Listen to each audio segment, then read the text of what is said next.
Olá, muito boa noite.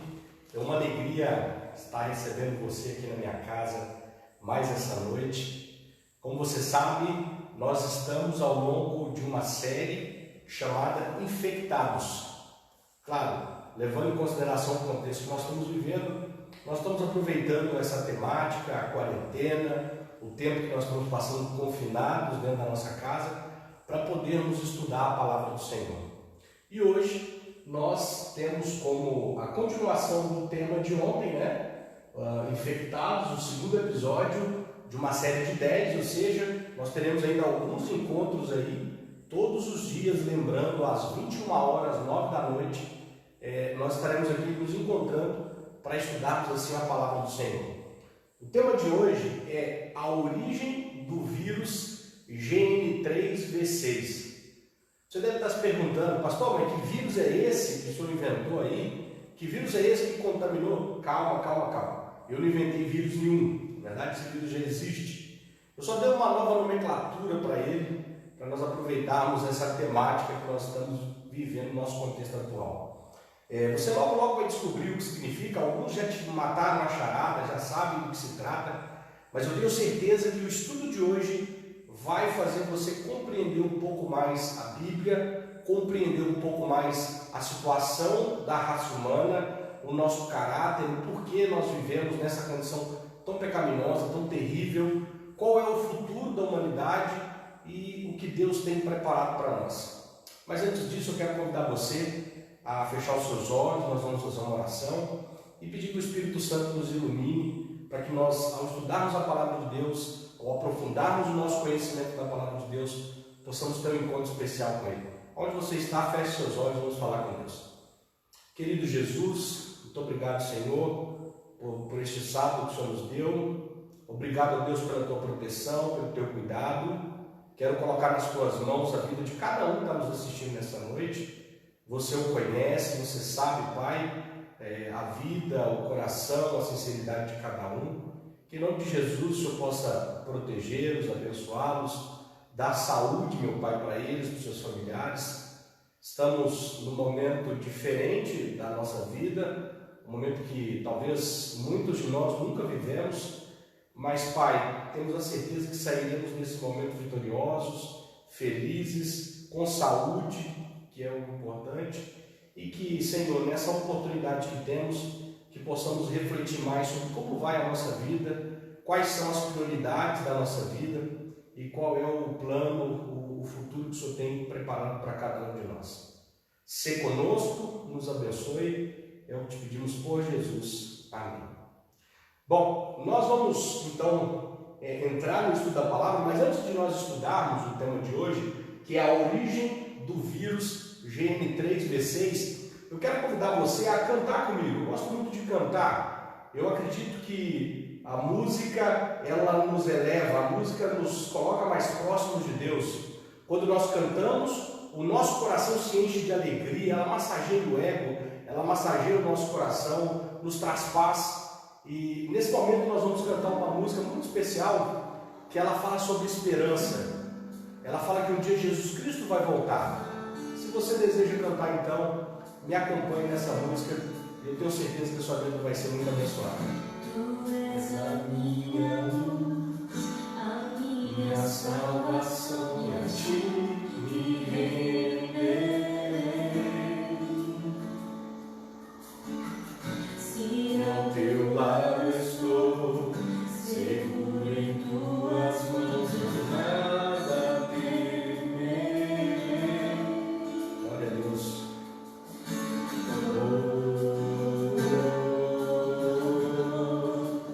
Tu és santo, ó Senhor.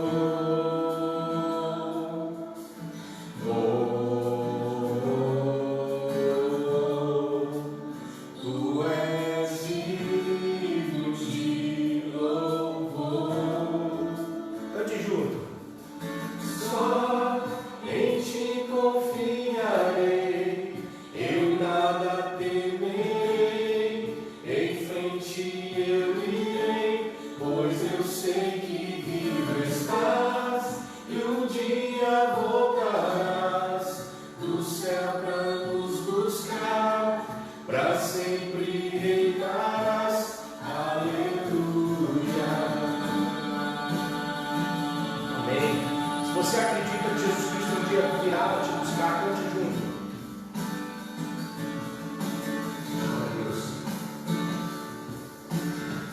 Tu és a minha luz, a minha salvação, e a ti me renderei. Sim, ao teu lado estou, seguro em tuas mãos, eu nada temerei.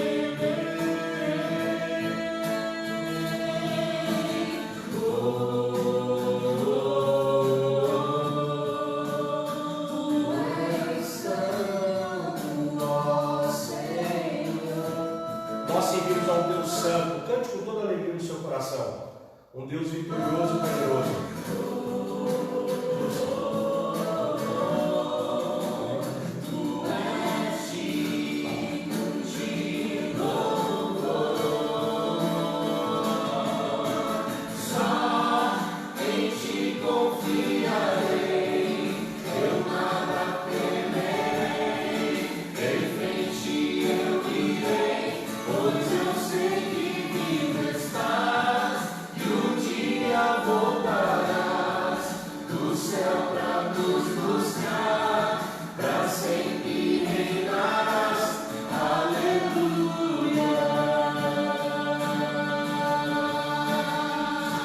Um dia Jesus Cristo vai voltar a essa terra. Você deseja ver Jesus voltar? Se você deseja em seu coração, vem Jesus, Maranata, vem Senhor Jesus, vem Jesus, vem Jesus, Maranata, vem Senhor Jesus, vem Jesus, vem Jesus, Maranata, vem Senhor Jesus, vem Jesus, vem Jesus, Maranata, vem Senhor Jesus. Glória a Deus. Só em ti confiarei, eu nada temerei. Em frente eu irei, pois eu sei que vivo estás. E um dia voltarás do céu pra nos buscar, pra sempre reinarás. Aleluia. Só em ti confiarei, eu nada temerei. Em frente eu irei, pois eu sei que vivo estás. E um dia voltarás do céu pra nos buscar, pra sempre reinarás. Aleluia. Só em ti confiarei, eu nada temerei. Em frente eu irei, pois eu sei que vivo estás. E um dia voltarás do céu pra nos buscar, pra sempre reinarás. Aleluia. Glória a Deus. Deus seja louvado. Um dia Jesus Cristo ele irá voltar e nós estaremos aqui aguardando o retorno de Cristo e nós vamos habitar com Ele eternamente. Queridos, o tema de hoje é infectados, a origem do vírus GN3V6, a origem do mal, a origem do pecado. O vírus GN3V6 nada mais é do que uma citação, ao capítulo 3 do livro de Gênesis, no versículo 6, onde o pecado é originado, onde Eva cede ali a tentação ardilosa da serpente e ela então come do fruto do conhecimento do bem e do mal. Nós vamos ver esse texto logo mais e vamos explicitar um pouco mais esse conceito. Mas eu queria começar dizendo que a humanidade em si, no princípio de todas as coisas, a humanidade não conhecia o pecado. Deus criou Adão, criou Eva, e o casal, eles viviam num mundo perfeito. A terra, ela era completamente perfeita. Não existia pecado, não existia desigualdade social, não existia morte, não existia prostituição, não existia drogas, vícios. O mundo era simplesmente um presente de Deus para a humanidade. Nós fomos criados para ser eternos. O plano original de Deus era que vivêssemos nesse mundo, que fôssemos ali mordomos desse mundo perfeito e que assim nós pudéssemos gerar frutos nesse lugar maravilhoso, um lugar de paz. Mas infelizmente o pecado que havia sido originado no coração de um anjo rebelde chegou até esse jardim perfeito. Não é muito difícil nós entendermos como era a situação da humanidade antes de conhecer o pecado, antes de ter a queda, antes de ter uma inclinação para o mal. Eu queria usar um exemplo muito simples e você vai entender, você vai compreender. Imaginem as crianças. Eu gosto muito de crianças. Eu trabalhei numa escola e na escola vivia cercado pelas crianças. As crianças gostavam de brincar comigo, eu gostava de estar ali junto com elas. E as crianças, elas têm uma característica bem interessante. As crianças, elas são muito sinceras, elas são muito espontâneas, e elas são muito sinceras. As crianças, elas têm um grau muito acentuado de inocência. As crianças, quando elas gostam da gente, elas gostam da gente. Mas quando ela não vai muito na nossa cara, ela não esconde, ela não é hipócrita, ela é muito sincera, ela é muito genuína.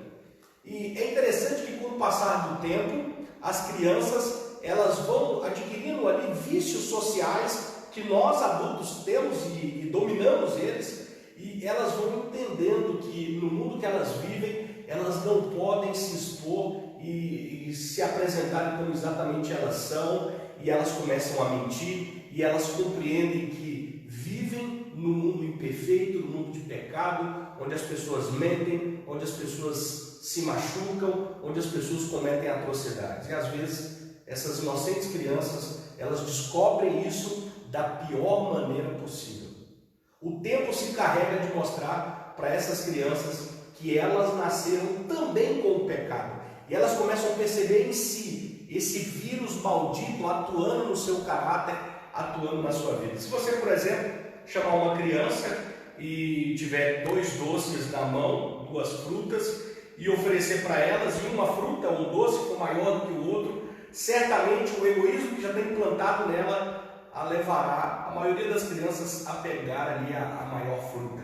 Porque desde criança o mal está em nós. O salmista Davi, no Salmo 51, versículo 5, ele diz assim: eu nasci em pecado e em pecado me concebeu a minha mãe. Nós nascemos com esse vírus em cada célula do nosso corpo. Ontem nós falávamos sobre a volta de Jesus, sobre os sinais do tempo do fim, e eu falava que a falta de amor, a falta de empatia, a falta de compaixão é um dos sinais mais agravantes do tempo do fim. E a grande realidade é que todo esse cenário de terror que nós vivemos hoje foi ocasionado por esse vírus maldito, esse vírus chamado pecado.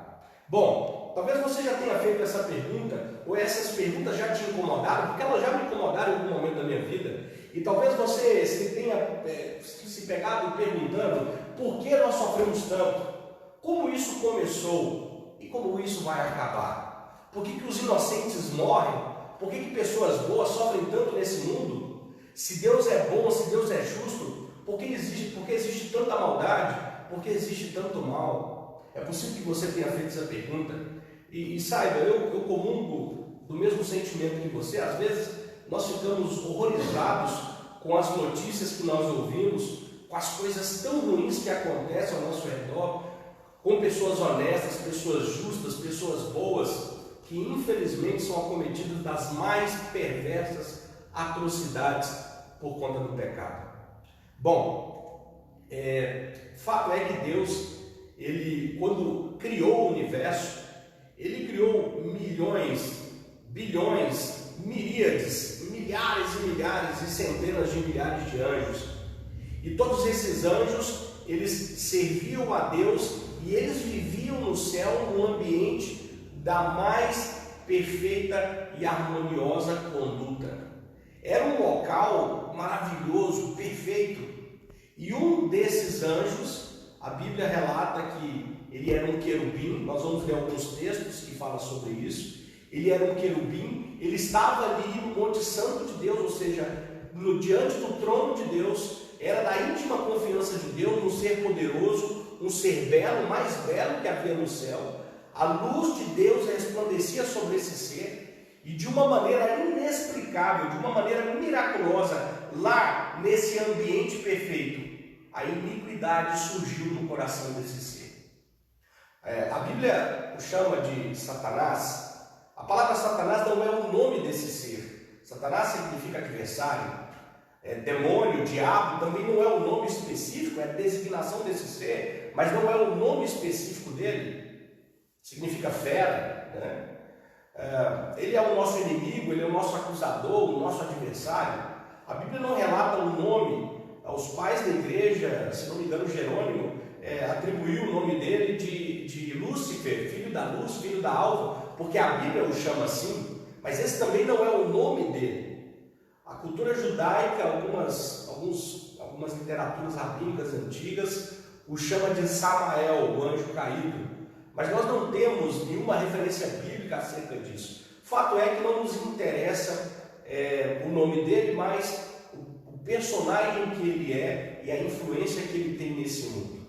Satanás, ele é um ser poderoso e foi lá no céu, num ambiente perfeito, pelo fato de ele ser livre. Por mais que ele só conhecia a bondade, ele só conhecia a justiça, ele só conhecia os desígnios de Deus, ele vivia no mundo perfeito, mas havia a possibilidade de ele entender que aquele plano de Deus, que aquele conjunto de regras, que aquelas normas de conduta não serviam para ele. Deus não os obrigou a servi-lo. Deus deu a liberdade, o livre-arbítrio para os seus anjos para servi-lo, assim como ele nos dá a liberdade. Assim como nós não somos programados para sermos robôs adoradores de Deus, nós temos um contato com a palavra e de maneira espontânea aceitamos ou não o que está escrito nela. Deus nos deu a liberdade de amá-lo ou a liberdade de rejeitá-lo. Fato é que o diabo, vamos chamá-lo assim, ele resolveu se rebelar contra Deus. E aqui começou o contágio. A falta de Deus, o distanciamento de Deus, o fato de não compactuar com as ideias de Deus, foram afastando esse anjo poderoso de Deus. E aos poucos ele foi disseminando isso no céu, ele foi disseminando a dúvida, ele foi disseminando a contenda, a dissensão. Ele via Deus como um tirano, como um ditador, e ele desejava ocupar o trono de Deus. E sabe, queridos, infelizmente por conta disso, Lúcifer, ele arrastou, a Bíblia diz, a terça parte dos anjos do céu. Eu já ouvi de um amigo que o diabo não existe, e eu acredito profundamente que essa é a mentira mais poderosa que ele conta. E eu tenho boas evidências, bons motivos para pensar nisso. Primeiro porque, se as pessoas não acreditarem que ele existe, ele tem um campo mais livre, as pessoas também vão automaticamente desacreditarem de Deus, elas vão automaticamente desacreditarem da Bíblia, porque a Bíblia diz que ele é real. A Bíblia é o relato mais claro de que ele é real, e nós cremos que a Bíblia é a palavra de Deus. Desacreditar da existência do diabo é a mesma coisa que desacreditar do que a palavra de Deus diz. Desacreditar na Bíblia. O outro motivo é que ele tem assim então facilidade de alcançar os seus objetivos, uma vez que ele não é o foco das pessoas. As pessoas não o evitam, as pessoas não o resistem, e a Bíblia diz: resistir o diabo e ele fugirá de vós. Bom, eu queria usar um exemplo banal, mas que no final da explicação você vai ver que faz muito sentido. Essa robozinha aí, esse carrinho que vocês estão vendo com asas aí, que mais parece uma geringonça, esse robô é muito importante para a ciência. Esse é o Opportunity. Ele chegou em Marte no ano de 2004. Ele foi programado, como você pode ver, essas asinhas são placas que que absorvem ali a luz solar e gera energia para essa sonda espacial poder explorar Marte. Ele foi construído para ficar durante 10 anos na extremidade norte de Marte. Só que ele extrapolou todas as expectativas, ele foi muito bem feito e por ele ter ali acesso à luz solar com muita frequência, essa sonda ela durou 15 anos de trabalho. Olha só, ela foi programada para durar 10 anos, o tempo de vida, a expectativa de vida dela era 10 anos e ela durou 15 anos. E através dela muitos relatos de como é o solo, como é a geografia de Marte.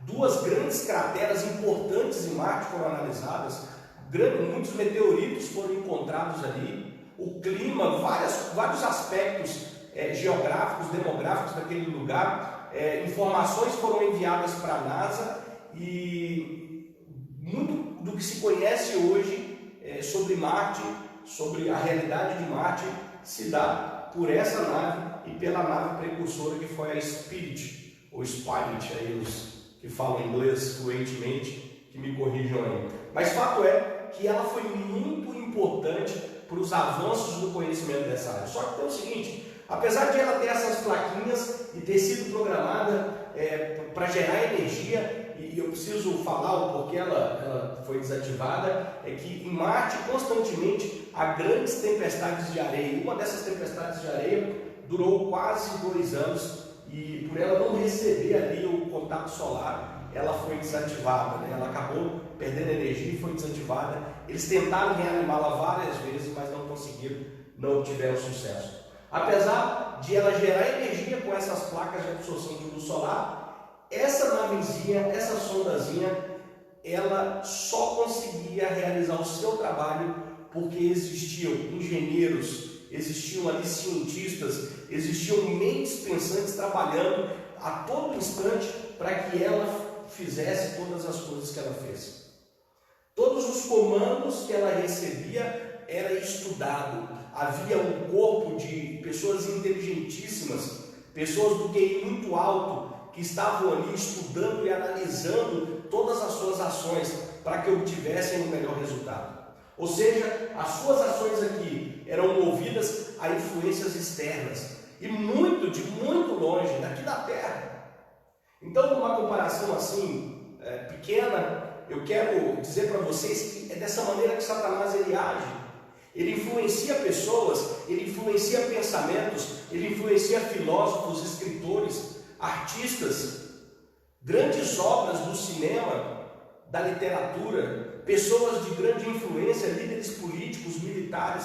A sua obra ela é grande porque ele sabe que quanto mais pessoas ele colocar em rebelião, quanto mais pessoas ele contaminar com esse vírus, mais ele atinge diretamente o coração de Deus.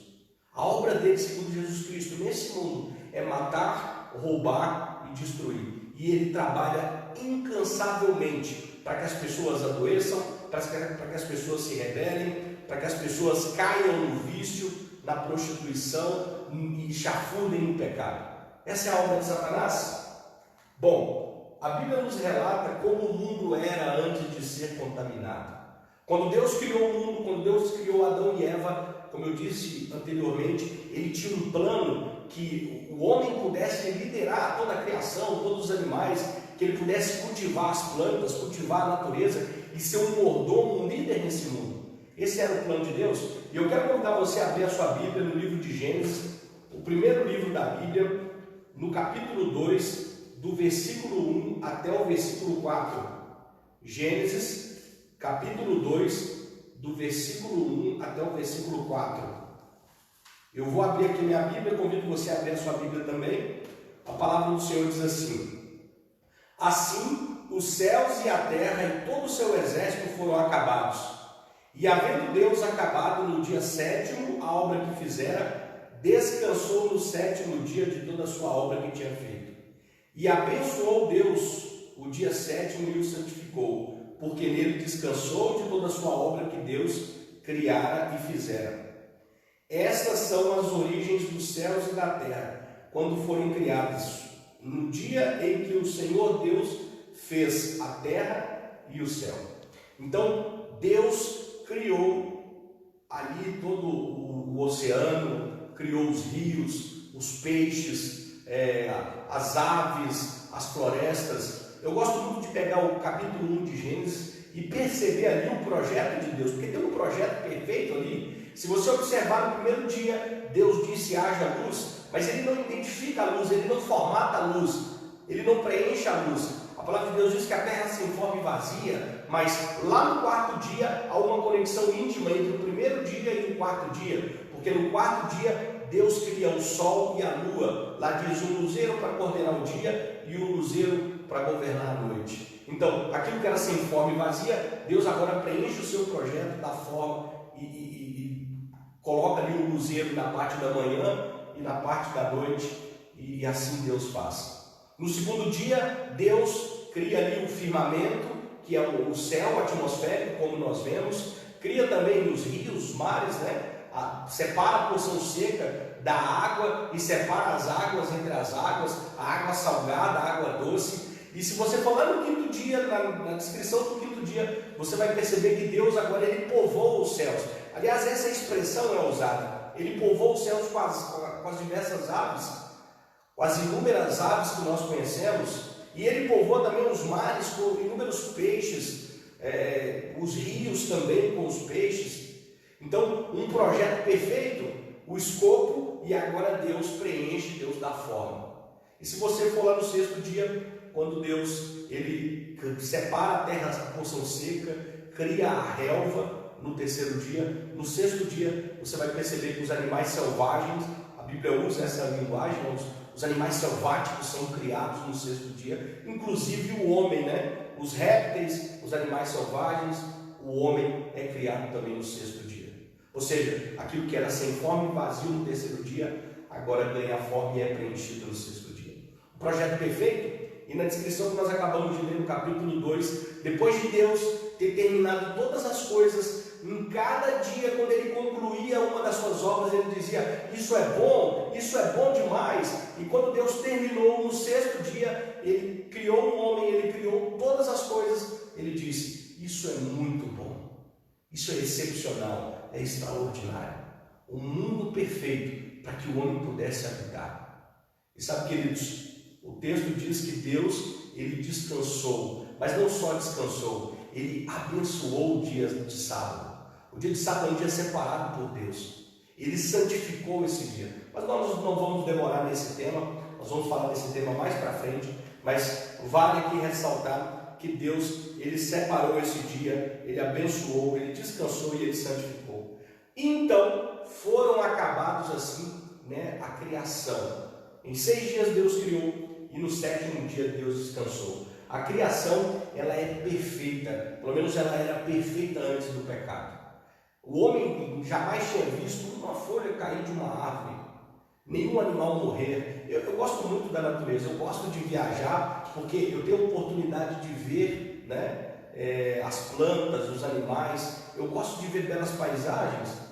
E esse mundo, mesmo deteriorado pelo pecado, ao longo de muitos anos, nós conseguimos perceber as digitais de um Criador, um projeto perfeito. Note como a complexidade das plantas, dos ecossistemas, dos animais, uma beleza incomparável, algo maravilhoso. Mas, infelizmente, essa perfeição ela foi ameaçada. Vamos agora a Gênesis, capítulo 3, a partir do versículo 1. Pegue a sua Bíblia, Gênesis capítulo 3, a partir do versículo 1, a palavra do Senhor diz assim: Ora, a serpente era mais astuta que todas as animais do campo que o Senhor Deus tinha feito. E esta disse à mulher: É assim que Deus disse, não comereis de toda a árvore do jardim?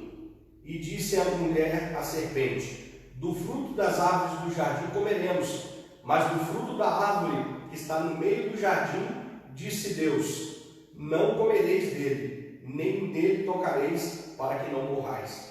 Então a serpente disse à mulher, certamente não morrereis, porque Deus sabe que no dia em que dele comerdes, se abrirão os vossos olhos, e sereis como Deus, conhecedores do bem e do mal. E no verso 6 a palavra do Senhor diz assim, E vendo a mulher que aquela árvore era boa para se comer, agradável aos olhos e árvore desejável para dar entendimento, tomou do seu fruto e comeu, e deu também ao seu marido, e ele comeu com ela.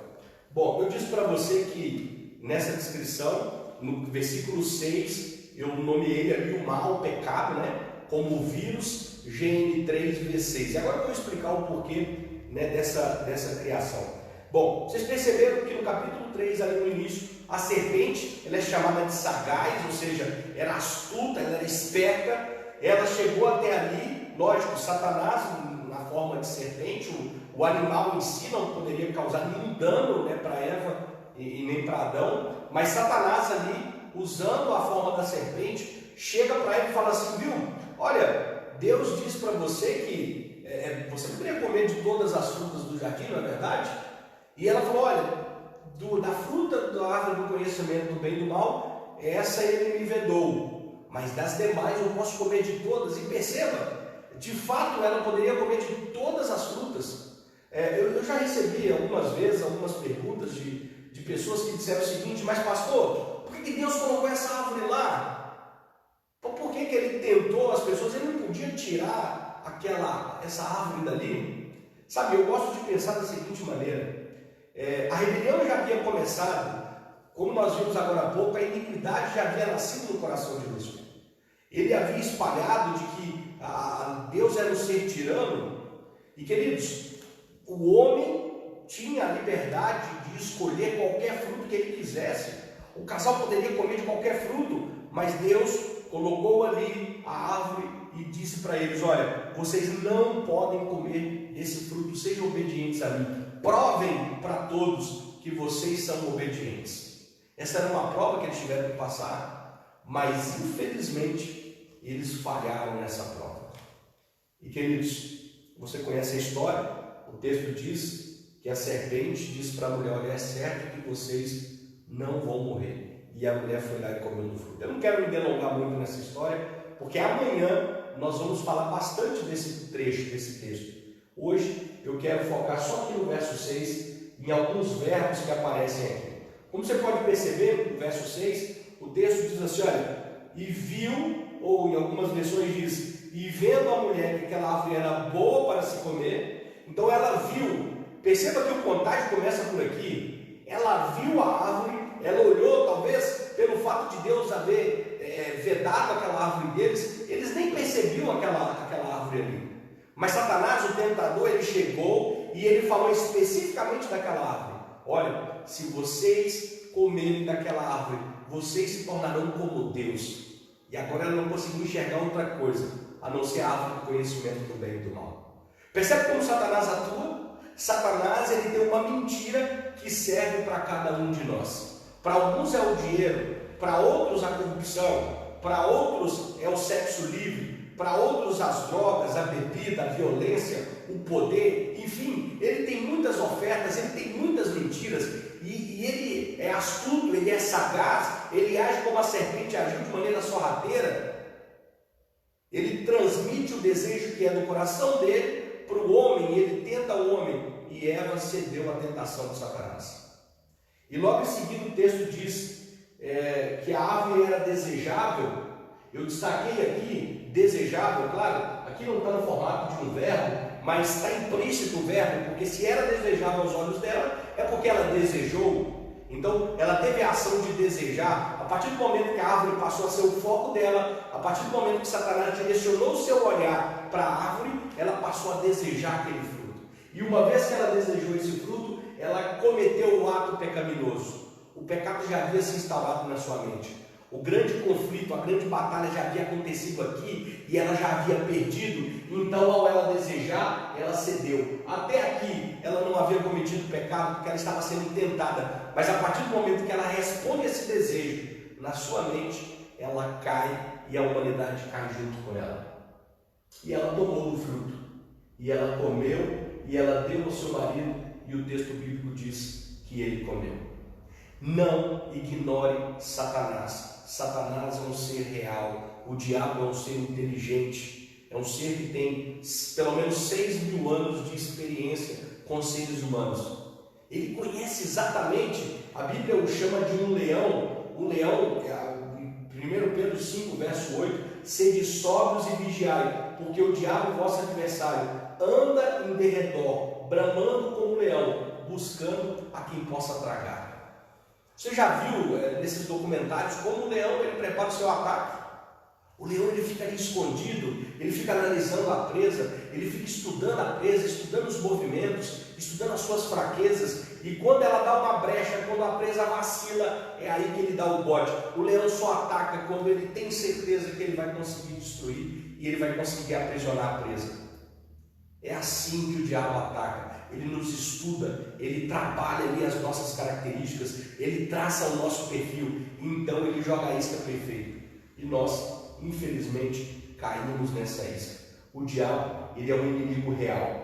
A palavra de Deus lá em Apocalipse, convido você a abrir a sua Bíblia, Apocalipse capítulo 5, nós já estamos caminhando para a conclusão do estudo de hoje. Apocalipse capítulo 5, a partir do versículo 11, versículo 11 e 12, a palavra do Senhor diz assim: e olhei e ouvi a voz de muitos anjos ao redor do trono, e dos animais, e dos anciãos, e era o número deles milhões de milhões e milhares de milhares, que com grande voz diziam: digno é o Cordeiro que foi morto de receber o poder, riqueza, sabedoria, força, honra, glória e ações de graças. Essa cena de Apocalipse descreve como o céu era antes da rebelião começar no coração de Lúcifer. Os anjos estavam ao redor de Deus, e toda a honra, toda a força, toda a glória, eles cantavam e eles admiravam o poder de Deus, eles admiravam a bondade de Deus, a misericórdia de Deus, o amor que é a expressão exata do ser de Deus. Mas infelizmente o mal adentrou ao coração de Lúcifer, e essa rebelião causada por ele atingiu os céus, e essa parte dos anjos foram expulsos de lá. Abra sua Bíblia, já que você está em Apocalipse, capítulo 12, no versículo 7. Apocalipse 12, verso 7. E a palavra de Deus diz assim: e houve batalha no céu. Miguel e os seus anjos batalhavam contra o dragão, e batalhava o dragão e os seus anjos, mas não prevaleceram, nem mais o seu lugar se achou nos céus. E foi precipitado o grande dragão. Olha quem é o grande dragão: a antiga serpente, chamada Diabo e Satanás, que engana todo mundo. Ele foi precipitado na terra, e os seus anjos foram lançados por ele. Satanás conseguiu seguidores, conseguiu adeptos. Eles começaram a questionar, e a dúvida adentrou o coração deles, e eles começaram a seguir Satanás. E quando eles se deram por conta, eles estavam sendo expulsos do céu, porque eles batalharam contra a divindade. Jesus Cristo assumiu a forma de guerreiro. Miguel batalhou e expulsou Satanás de lá. E Satanás, ele foi lançado na terra. Após a rebelião veio a queda. Lá em Ezequiel capítulo 28, a partir do verso 14, abra sua Bíblia comigo, Ezequiel 28, nós vamos ler os versículos 14 e 15. A palavra do Senhor diz assim: tu eras o querubim ungido para cobrir, e te estabeleci no monte santo de Deus estavas, no meio das pedras afogueadas andadas. Perfeito eras nos teus caminhos, desde o dia que foste criado, até que se achou iniquidade em ti. Note que a Bíblia descreve Satanás como um ser perfeito. Ele era perfeito. Ele era perfeito nos caminhos, até que a iniquidade se achou. O termo hebraico aqui, dessa expressão se achou, é algo que diz surgiu do nada. Algo que surgiu sem ter sido ali a criação de Deus. Algo que simplesmente apareceu, assim como nós entendemos no português. Apareceu ali um sentimento no coração de Satanás. Ele se afastou de Deus, ele se afastou do propósito de Deus, ele desacreditou da palavra de Deus, ele duvidou das boas intenções de Deus, a sua vaidade, o seu orgulho encheu o seu coração, ele desejou ocupar o lugar de Deus, e quanto mais ele se afastava de Deus, mais o mal nascia no seu coração. Então nós chegamos à conclusão de que o mal se originou da ausência de Deus. Estar longe de Deus é dar lugar ao mal, é dar lugar à impiedade, é dar lugar à injustiça. Onde Deus habita, não há lugar para esses sentimentos. No coração de Deus habita, não há lugar para a maldade, porque Ele faz uma limpeza e a glória dele enche o coração daqueles que o seguem e creem no poder dele. Deus não criou o mal, Deus não pode ter sido o originador do mal, porque tudo que Deus faz, tudo que Deus fez é perfeito. Infelizmente, foi o distanciamento de Deus que fez com que o mal existisse, com que o mal foi originado. Então o mal, na verdade, é a falta de Deus. E ainda assim, lá ainda no capítulo 28, nos versos 16 e 17, a descrição que numa primeira aplicação significa a queda do rei de Tiro, mas numa segunda aplicação tem que ver sim com a história desse querubim caído. O texto diz assim: na multiplicação do teu comércio encheram o teu interior de violência e pecaste, por isso te lancei profanado do monte de Deus e te fiz parecer, ó querubim cobridor, do meio das pedras afogueadas. Elevou-se o teu coração por causa da sua formosura, corrompeste a tua sabedoria por causa do teu resplendor. Por terra te lancei, diante dos reis te pus para que te olhem para ti. Note que mesmo Satanás, estando ali no Monte Santo de Deus, ou seja, diante do trono de Deus, ali, diante do trono do Senhor, o mal nasceu no coração de Satanás. E amados, o texto diz que ele era um querubim cobridor, ele era imediato depois da divindade. E ele foi lançado do Monte Santo de Deus, e ele foi atirado no abismo. A palavra do Senhor nos diz que Deus, naquele momento, expulsou Satanás de todos os privilégios que ele tinha no céu. Deus poderia ter destruído ele de imediato. Imagine se Deus tivesse destruído Satanás, se Deus tivesse apagado, e ele tinha poder para isso, apagado da mente dos anjos todo o vestígio do mal, todo o vestígio de que Satanás ele havia existido, de que ele havia se rebelado. Sabe, ele simplesmente poderia ter destruído todas as coisas, todo o mal, todos os anjos, e apagado da mente dos anjos que haviam sido fiéis a ele. E sabe o que ia acontecer? Muito provavelmente o mal não se levantaria de novo, ele podia determinar isso. Mas note uma coisa: o amor, ele logo, imediatamente pressupõe que aquele que ama, ele deve dar liberdade. Não existe um amor forçado, não existe amor aprisionado. Deus não quer que você o sirva por medo. A palavra de Deus, ela diz que Deus amou o mundo de tal maneira, de uma maneira tão inexplicável, de uma maneira tão profunda, que Deus deu o melhor que Ele tinha no céu. Ele deu Jesus para salvar você e para me salvar e para salvar todos nós. Há muitos que dizem assim, e esse é um ditado muito conhecido: aquele que não vem pelo amor, vem pela dor. Querido, não acredite nisso. Deus quer que você venha sempre por amor, porque o que Ele oferece é o amor. Nós, infelizmente, não damos ouvido ao chamado de Deus, e nós sofremos, e após sofrer, nós vamos até Deus, mas até aí, nós não fomos pela dor, mas nós fomos porque o amor de Deus ainda nos aceita. Percebe isso? Deus nos ama profundamente, apesar de todos os nossos erros, apesar de nós vivemos nessa situação de completa contaminação. Nós vivemos num mundo contaminado pelo pecado, contaminado pelo egoísmo. Você está vendo aí os noticiários? Hoje eu vi uma publicação de uma mulher que trabalhava num grande supermercado, e as pessoas indo ali e comprando uma quantidade muito grande de álcool em gel e não deixando para as outras. Outros ali entupindo seus carrinhos e deixando lá para os estoquistas ter que guardar tudo de novo. Sabe, na hora do desespero, o ser humano só pensa em si. O amor ao próximo, ele desaparece. O mal, apesar de existir em nosso coração, como eu mencionei o salmista Davi, Salmo 51:5, nós nascemos em pecado, nós somos concebidos em pecado, o pecado reside em nós temos uma condição pecaminosa, e o ato pecaminoso é só uma resposta dessa nossa condição. Apesar disso, Deus, Ele nos ama profundamente. Deus, ele, infelizmente, por mais que a humanidade aí tenha se afastado dos seus caminhos, por mais que hoje nós não vivemos ali na comunhão de Deus, Deus quer restabelecer esse relacionamento. Deus quer restabelecer esse contato conosco.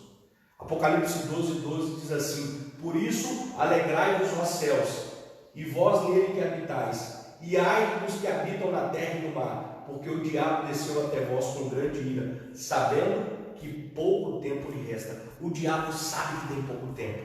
O diabo sabe que logo, logo Jesus Cristo vai voltar. Jesus Cristo vem para erradicar, ou seja, para destruir o pecado. Jesus Cristo vem para botar um ponto final nessa história de crimes, nessa história de rebeldia, nessa história de maldade, nessa história de egoísmo, nessa história de injustiça. Jesus Cristo vem. E amados, o diabo ele quer iludir o maior número de pessoas, ele quer mentir para o maior número de pessoas, porque ele sabe que pouco tempo lhe resta. Os seus dias, os seus minutos estão contados. Em Gênesis, lá nós estamos terminando a meditação de hoje. Em Gênesis, no capítulo 2, nos versos 15 a 17, a palavra do Senhor diz assim: e tomou o Senhor Deus o homem e pôs no jardim para o lavrar e o guardar. E ordenou o Senhor Deus ao homem, dizendo: de toda a árvore do jardim comerás livremente. Mas se o homem comesse, no verso 17, mas da árvore do conhecimento do bem e do mal, dela não comereis, porque no dia em que dela comereis, certamente morrerás. A ordem de Deus era clara e direta. Vocês estão livres para comer de qualquer árvore, mas se comerem da árvore do conhecimento do bem e do mal, vocês certamente vão morrer. Adão e Eva não morreram imediatamente, mas note, eles morreram com o passar do tempo e a morte passou a ser uma realidade na nossa vida. A palavra de Deus diz que o salário do pecado é a morte. Infelizmente, se nós não aceitarmos a Jesus como nosso Salvador, se nós não crermos que Ele há de nos redimir, todos aqueles que morrerem no pecado serão destruídos para sempre, por consequência da desobediência. E esse é o trabalho do diabo. A oferta dele é nos destruir. Porém, Deus oferece o antídoto. Na quarta-feira, nós falaremos do antídoto que Deus preparou para esse vírus maldito. E o antídoto, ele se encontra aqui em Gênesis capítulo 3, versículo 15. A palavra do Senhor diz assim, Gênesis 3, verso 15. Eu vou ler aqui na minha Bíblia. Se você tem uma Bíblia aí, convido você a ler na sua Bíblia. Gênesis 3, 15. E porém inimizade entre ti e a mulher, entre a tua semente e a sua semente. Esta te ferirá a cabeça e tu lhe ferirás o calcanhar. Essa é a profecia proto-messiânica. Deus, ele anteveu o pecado, ele anteviu que tudo isso ia acontecer e ele preparou um plano infalível para nos resgatar. Da mulher, Deus ele olha para a serpente e diz assim: olha, porém inimizade entre Satanás e a igreja, entre a serpente e a mulher, e da mulher nascerá um descendente, e esse descendente vai esmagar a sua cabeça. Jesus Cristo é o descendente da mulher. Ele veio a esse mundo e quando ele morreu na cruz, apesar de uma aparente derrota, Jesus Cristo conquistou uma grande vitória. A vitória dele é a minha e a sua vitória. Pela vitória de Cristo, nós herdaremos a vida eterna. Deus poderia governar todo o universo com mão de ferro e jamais seria ameaçado por ninguém, pois igual a ele não existe outro. Mas entenda, Deus nos dá a liberdade de opinar, Deus nos deu o senso crítico, Deus nos fez pessoas inteligentes para nós analisarmos todas as coisas e tomarmos as nossas decisões. Note que Deus nos fez pessoas perfeitas, com inteligência, com personalidade, e Ele nos deu liberdade de fazer as nossas escolhas. Amados, Ele poderia mudar até mesmo se Ele quisesse a mente do próprio Lúcifer. Ele poderia ter deletado da mente dele toda a maldade, todo o pecado, toda a rebelião, toda a vaidade, e ter feito ele um servo fiel, ter programado ele para ser ali um adorador fiel, que jamais o trairia. Mas Deus respeitou a liberdade de Lúcifer. Deus respeita a sua liberdade. Deus respeita a minha liberdade. Deus nos dá a oportunidade de fazer as nossas escolhas. Entenda o poder que você tem nas mãos. Entenda que hoje você pode ouvir tudo isso que eu falei e você pode ponderar se isso faz sentido para você, se você vai aceitar, se você entende que Deus, Ele te ama e Ele te deu liberdade e o que você vai fazer com essa liberdade. É um grande poder que você tem nas suas mãos, mas em contrapartida também é uma grande responsabilidade. Nós precisamos entender isso. Deus, Ele quer seres inteligentes. Ele nos criou a sua imagem e semelhança. E Ele sempre vai respeitar, mesmo não compactuando e não gostando do fim que muitos vão tomar. Note que o mal é a ausência de Deus. E a morte é o distanciamento final. Deus é vida. Jesus Cristo disse: eu sou o caminho, a verdade e a vida. Ninguém vai ao Pai senão por mim. Jesus Cristo conquistou a liberdade para você. Jesus Cristo é o antídoto. A ressurreição de Jesus é a nossa vitória, porque nós estávamos condenados ao pecado, nós estávamos condenados à morte eterna, mas Jesus Cristo ressuscitou. E pelo fato de Jesus Cristo ter ressuscitado, nós temos a oportunidade da vida eterna. Estamos livres. Basta desfrutarmos dessa liberdade, escolher bem o que fazer, escolher ser obediente a Deus, ser fiel a Deus, aceitar a salvação eterna e viver a vida eterna. Eu me recordo da história que certa vez ouvi de um homem que estava andando pelas ruas de Boston e ele encontrou ali um garoto que carregava 2 pássaros ali dentro de uma gaiola. E ele olhou para aqueles pássaros e ele ficou assim tão penalizado por ver os bichinhos ali. E ele chegou até aquele garoto e falou: garoto, você não me vende esses pássaros? E o menino disse para ele: olha, esses pássaros não têm nenhum valor, porque eles não cantam, eles não fazem nada. Eu vou levar eles para o meu gato comer. E o homem ali, ainda mais preocupado, disse: não, por favor, me venda eles. E ele: senhor, entenda, esses pássaros não têm valor nenhum, eles não servem para nada. E o homem insistente disse: quanto você quer por esses pássaros? E o menino: o senhor vai querer mesmo comprá-lo? Vou querer comprá-lo. E o menino pôs o preço e estipulou ali $10. O homem, sem titubear, pagou os $10. E o menino, curioso pelo interesse daquele homem naqueles pássaros, viu o homem carregando feliz ali, saindo feliz com os pássaros, e chegando próximo da sua casa, o menino se escondeu e observou que o homem abriu a gaiola. Só que os pássaros, eles não saíram, eles ficaram ali dentro da gaiola parados, eles estavam tanto tempo presos que eles não sabiam que estavam livres. Então o homem deu levemente ali 2 toquezinhos e os direcionou para a porta da gaiola e os libertou. E eles puderam voar. De certa forma, nós somos esses pássaros. Nós estamos sim, de fato, aprisionados ao pecado. Infelizmente o pecado contaminou o nosso caráter. Nós temos uma condição pecaminosa e infelizmente nós estamos aprisionados a ela. Mas note, Jesus Cristo nos comprou de volta e Ele pagou um alto preço. Ele nos comprou com o seu sangue. Nós somos salvos mediante a graça, mas essa graça não é barata. Ela é de graça, mas ela não é barata. Ela foi comprada pelo sangue de Jesus.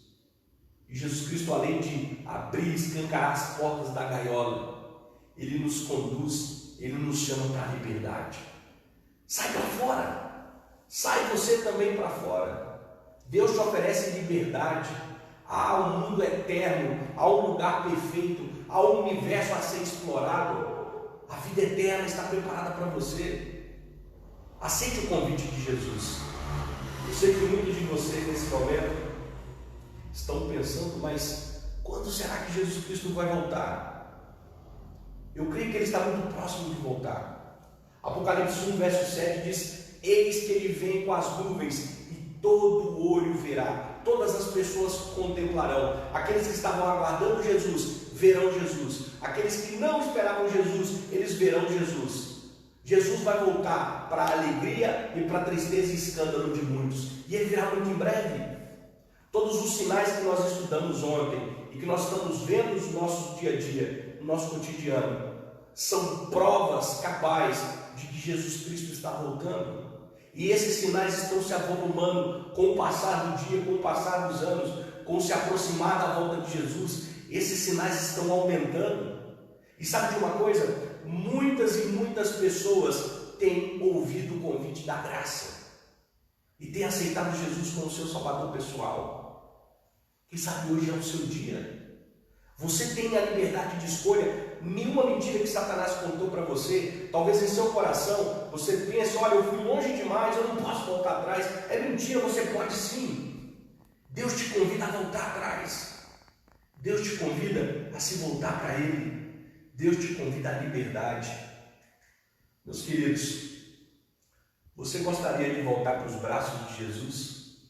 Talvez eu esteja falando para alguém que já tentou até mesmo tirar a sua própria vida. Talvez eu esteja falando para alguém que já andou nos caminhos do Senhor e hoje está afastado. Alguém que talvez esteja no leito de um hospital, ou quem sabe agora, bebendo na sua casa. Não importa quem é você, não importa como você está, não importa em que momento você está assistindo isso. Eu quero falar para você nessa noite. Eu quero dizer que Jesus Cristo te ama muito. E Ele está como um pai que anseia pelo seu filho, de saudade, de braços abertos esperando você. Se é o seu desejo voltar para os braços de Jesus, eu quero convidar você a fechar os seus olhos, porque eu quero fazer uma oração especial pela sua vida. Eu quero pedir que Jesus cuide de você. Eu quero pedir que Jesus transforme o seu coração. Eu quero pedir que Jesus te traga de volta para casa. Que o Espírito Santo possa te dar paz, te dar a alegria da salvação e a certeza do cuidado de Deus. Feche seus olhos onde você está. Vamos falar com Deus. Poderoso Deus, nós estamos aqui, Senhor. Tivemos o privilégio de estudar a Tua Palavra. Quero te agradecer, Senhor, pela iluminação do Espírito Santo, pela liberdade, Senhor, que nós temos de pelo menos abrir a Tua Palavra e se alimentar dela. Nesse momento, ó Deus, quero pedir que o Senhor abrace todos aqueles que estão assistindo esse vídeo. Que o Teu Espírito Santo leve paz, uma paz que excede todo entendimento, Senhor. Que mesmo nesse momento de tensão, eles sintam abraçados pelo Teu Santo Espírito. Ó querido Deus, eu te peço, Pai, que os enfermos, que eles sejam curados pelo Teu poder. Abençoe, meu Pai, todos os nossos seguranças, os nossos policiais que estão arriscando a sua vida para manter a ordem. Abençoe os nossos profissionais de saúde. Abençoe, Senhor, aqueles que estão nas prisões. Em nome de Jesus, são seres humanos, são seus filhos também. Que eles recebam agora o abraço fraternal do Senhor Jesus e que eles se sintam amados por Ti, Senhor.